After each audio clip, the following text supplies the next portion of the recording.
नमस्कार।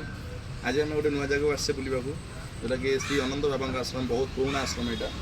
तो चलतु मुझे आपण देखी या भितर केते सब सुंदर जिनस अच्छी। तो डेरी नक आसतु जा वीडियो को शेष पर्यटन देखा अनुरोध। ये देखो बर्तमान महादेव को ये अच्छी प्रतिमूर्ति। यहाँ बहुत पुराना आश्रम यहाँ देखिपे सब विभिन्न प्रकार आमर जो गृहपालित पशु अच्छा जमीक गाई होगला छेली होगला बहुत सारा ये आश्रमटा यहाँ दी प्रकार साइड्रे बहुत सुंदर गार्डन भाव आपण मैंने जदि भी केवे भी ये आसते तेज भी आपण मैंने कमेंट मध्यम जनइबे।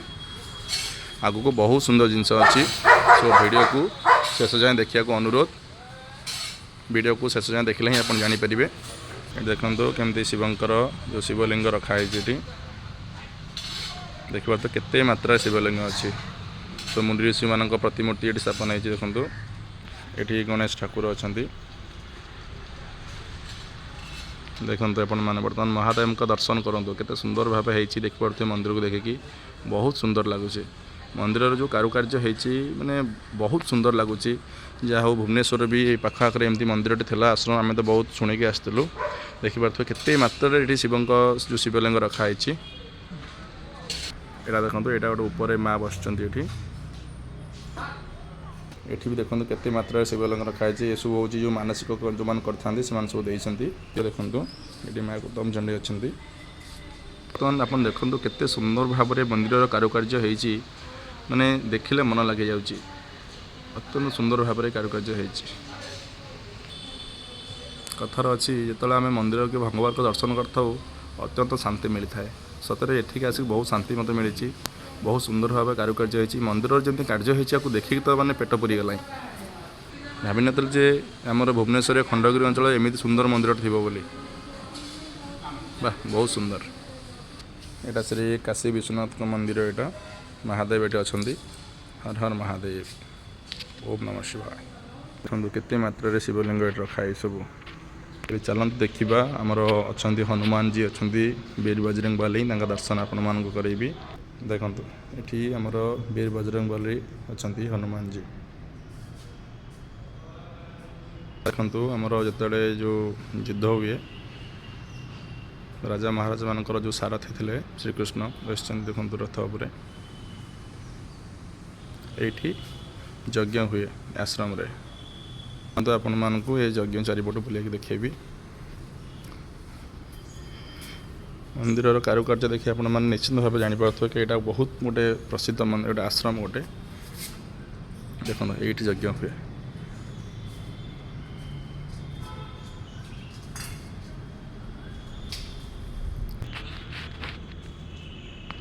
यहाँ हूँ यज्ञ प्रवेश द्वार यहाँ ये आश्रम यज्ञ करा जाए। देखो केते मात्रा शिवलिंग रखाई। आम वर्तमान जगन्नाथ को दर्शन करने को जाऊे। जगन्नाथ मंदिर अच्छे ऊपर अच्छी देखिपे आपण मैंने बर्तमान घंटी बजेदवा। देखो केते सुंदर कारुकार्य होती मंदिर भितर।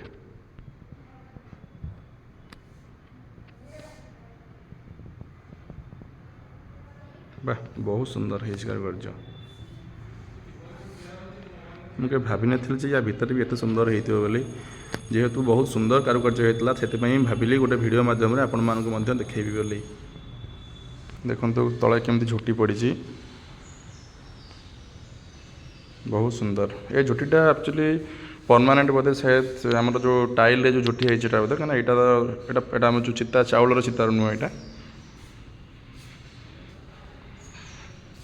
ये देखो राधाकृष्ण अच्छा ये पाखक नहीं जा। जय जगन्नाथ स्वामी नयन पथगामी भव तुम्हें प्रभु सबु तुमरी इच्छा चली प्रभु ठाकुर।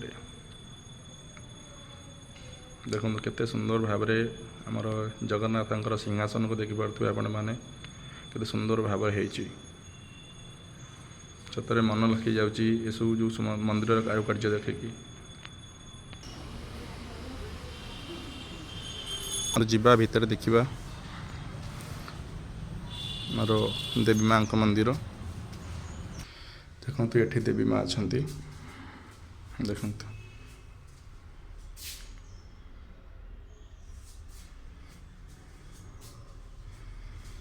आपण मैंने भी डेरी न करी जगह को निश्चिंत भाव में बुलाक आसतु। यहाँ बहुत दूर नुहे, यहाँ खंडगिरी थी सम हॉस्पिटल पाखापाखि, बहुत सम हॉस्पिटल टू मात्र 300-400 मीटर दूर हम।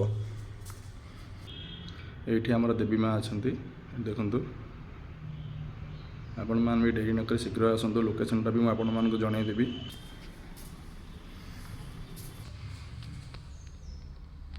ये देखिपे आमर सबु प्रकार माँ को ये विभिन्न प्रकार रूप ये दर्शा जा।